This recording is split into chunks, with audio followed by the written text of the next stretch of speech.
Hi there, this is John Wilkinson again from History Made Easier.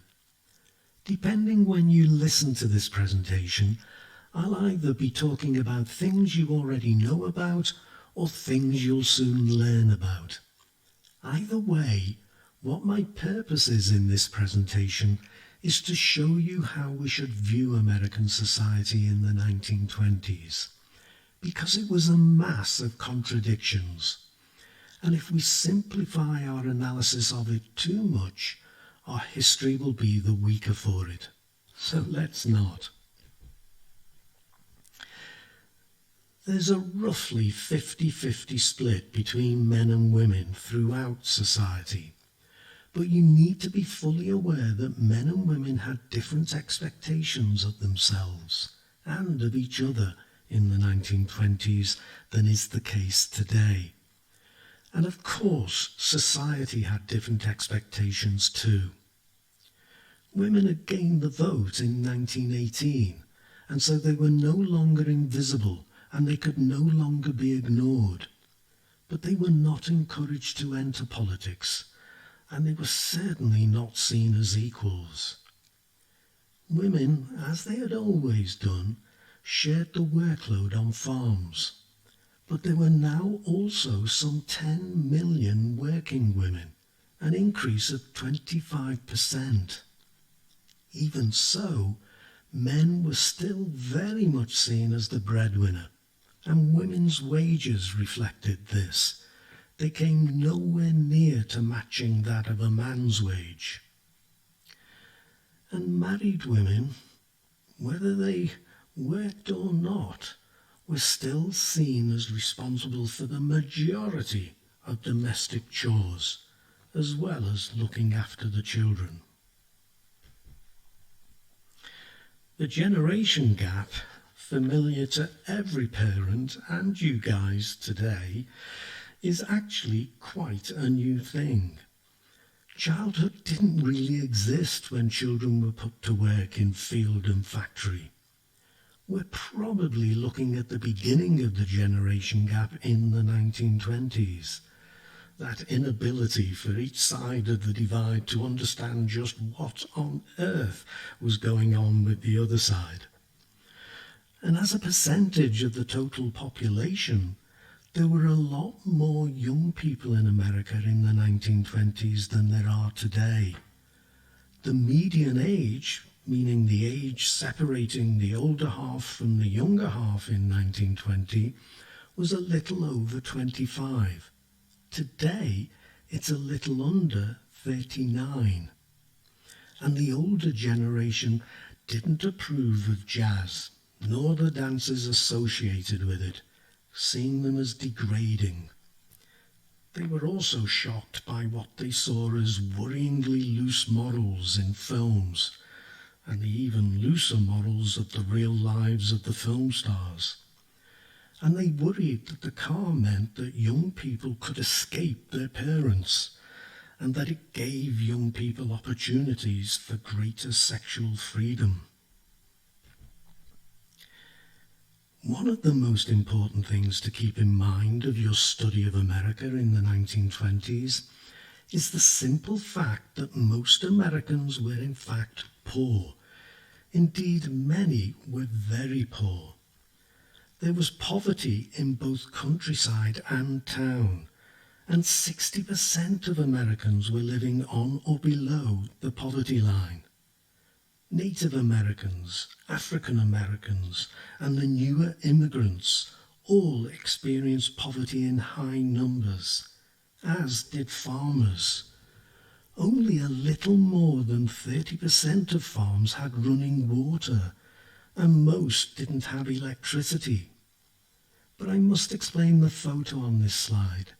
It was actually taken in 1937, and the African Americans were queuing for food and clothing at a Red Cross station in Louisville in Kentucky after disastrous flooding.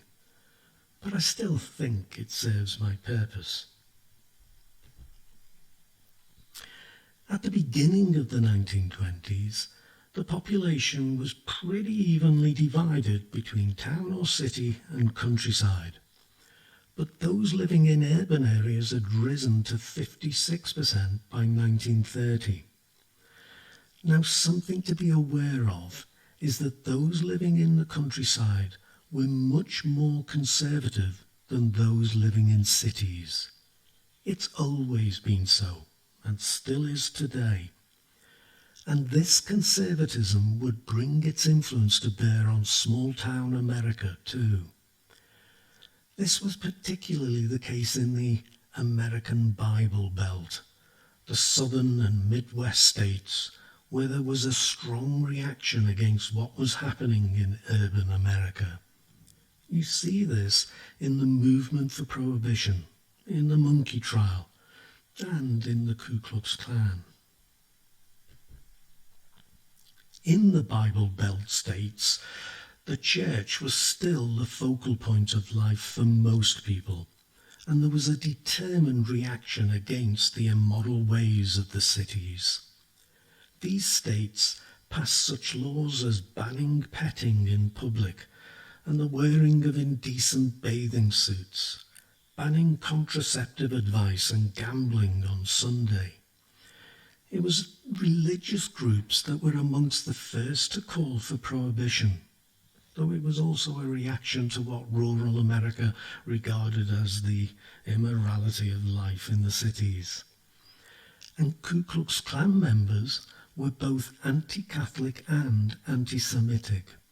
They claimed to represent and to be fighting for the values and traditions of white Anglo-Saxon Protestants, referred to as WASPs. Consequently, they were also opposed to alcohol and that dancing we talked about, short skirts, extramarital affairs and divorce, homosexuality as well. Anyone and anything that threatened moral standards. But it was the monkey trial that epitomised the divide in America between religious fundamentalists and what we would today call progressives. Christian fundamentalists who believed that what was written in the Bible was literally true opposed the teaching of Charles Darwin's theory of evolution, placing religion in direct opposition to science. You know, America has always been a multiracial society, but has never been at ease with being so. It seems crazy when you think that it is a nation built by immigrants, hence my slide showing the Statue of Liberty and immigrants arriving, but that's another topic. They developed a hierarchy of immigrants in the 1920s and beyond. At the top, the first immigrants, mostly from Western and Northern Europe, Britain, Germany, and the Scandinavian countries, the WASPs that I mentioned in the previous slide. In the late 19th century, most immigrants came from Southern or Eastern Europe, Italy, Poland, and Russia, and most were Catholics or else Jews. There were also Hispanics from Mexico and Central and South America, also mostly congregating in America's west coast, Asians, Chinese and Japanese. All of these latecomers were less welcome and often got the worst jobs and the lowest pay. And of course, there were the African Americans, numbering 11 million in 1920. Slavery had only been abolished in 1865, and then only after a civil war. And note that all those queuing for relief in Louisville were African Americans. And there were many, particularly in the South, that hadn't come to terms, couldn't come to terms with the fact that African Americans should be treated equally. And they weren't treated equally. Ku Klux Klan members were racist and believed in white supremacy. As I said in the last slide, they claimed to represent and to be fighting for the values and traditions of white Anglo-Saxon Protestants, those WASPs again. But there were also Native Americans, and they were facing an existential threat from white society. Once numbering around 1.5 million, their numbers had dropped to barely 250,000 by 1920.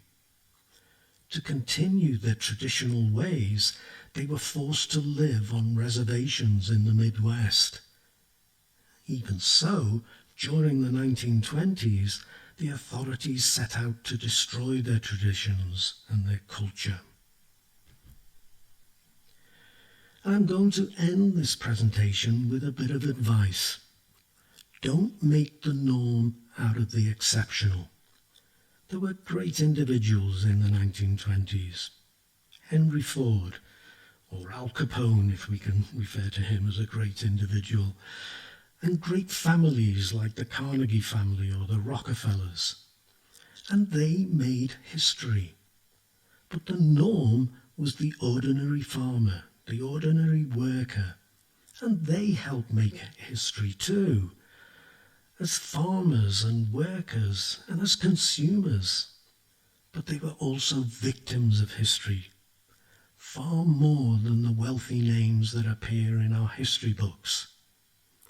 And as for the flappers, they were important. They forced society to change, to see women differently. But the image of the flapper can be misleading. Far from being representative of women, they were the exception. At least half of women lived on farms or in rural communities, for one thing, and their lives were as far removed from the flappers in New York or other cities as they could be. And remember, 60% of Americans were living on or below the poverty line, while only a little more than 30% of farms had running water and most didn't have electricity. So not a lot of flappers to be found in those circumstances. And that's my quick overview of American society in the 1920s. You'll find a lot more detail in my ebook, American Society, though I would opt for the compilation if you're tempted to buy my work. But whether you do or not, I hope you found this presentation useful. So as always, I do thank you for listening. Cheers.